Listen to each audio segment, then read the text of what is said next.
na mahirap umandar, no? Mahirap ma-start at pag na-start man ay namamatay. So, hello mga kabisik, ayan. So, ngayon mag-share lang tayo ng konting kaalaman tungkol sa ating mga motor na kung saan ay marami kasing nagtatanong sa atin tungkol sa kanilang motor na mahirap umandar, no? Mahirap ma-start at pag na-start man ay namamatay. So, syempre maraming dahilan yan.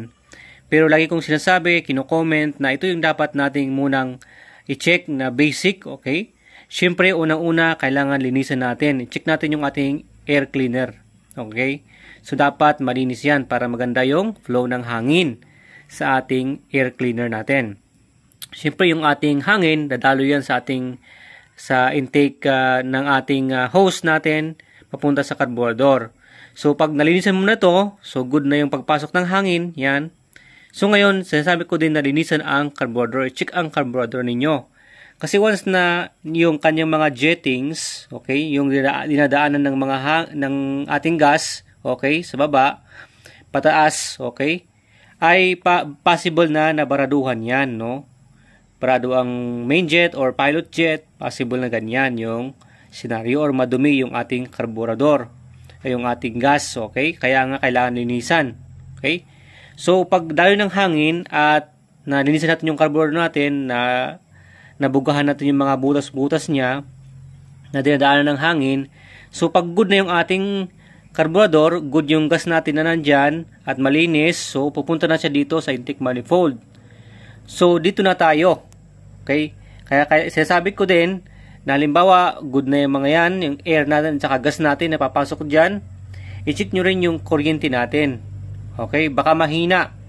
Kaya nga, diba, tinatanggal natin tong cap niya, at tinitignan natin dito sa high tension wire ng ating ignition coil. So, i-on muna siya. Okay? At i-check mo dito sa ating ignition coil. So, dapat naka-on yung switch natin, no? Check mo dito, body ground mo to, i-crank mo, push-start mo kung malakas yung kuryente. Okay? Ilapit mo sa ating body ground kung malakas yung kuryente niya. Kung mahina, yun ang sanhi din ng mahirap na pag-start. Okay, pag manipis na nagkukulay yellow na siya, no? Dapat at least mga bluish siya, no? Na malakas, talagang pumipitik yung ating spark dito. Okay? Yun ang ating kailangan tignan, kuryente natin. Pero siyempre, possible din na dito lang sa cap yung problema. Pag dalo ng kuryente na sa ating cap, dyan, at pag may problema na yung cap natin, hindi magpo-flow ng maayos yung kuryente sa ating spark plug. Kaya mahina sa spark plug. Kaya kailangan din tanggalin natin yung spark plug natin at i-check natin mismo yung spark dito sa spark plug niya. Ilagay natin itong ating cap natin sa ating spark plug. I-crank natin, push-start natin kung malakas yung spark sa spark plug. Kung mahina, okay, kailangan alisin mo ito, okay? And then, try mong i-direct itong ating ignition coil sa ating spark plug at tignan mo kung malakas yung spark niya. Kung malakas na, ito yung problema. Kung mahina pa rin, yun yung problema spark plug natin. Palitan mo na yan. Okay? So, yun yung mga basic naman niya sinasabi natin. Pero pwede din, kung wala pa rin, okay, good naman lahat yung mga yan. Okay? From air cleaner, carburetor, maayos yung flow ng gas, okay? At may kuryente malakas. Dito muna, check yung compression niya. Push start mo, kick start mo, takpan mo yung butas na yan.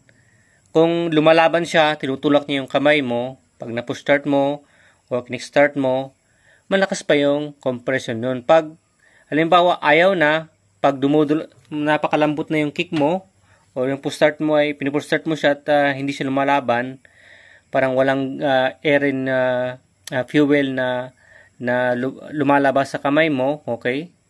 Parang tumatagos lang, possible na yung mga valve seats natin, okay, ay may singaw na. So, kailangan i-refresh, linisan yung mga carbon na natinga sa mga valve seats natin. Kaya lumalabas lang dito yung ating mga mixture at hindi nako-compress. So, loose compression yon.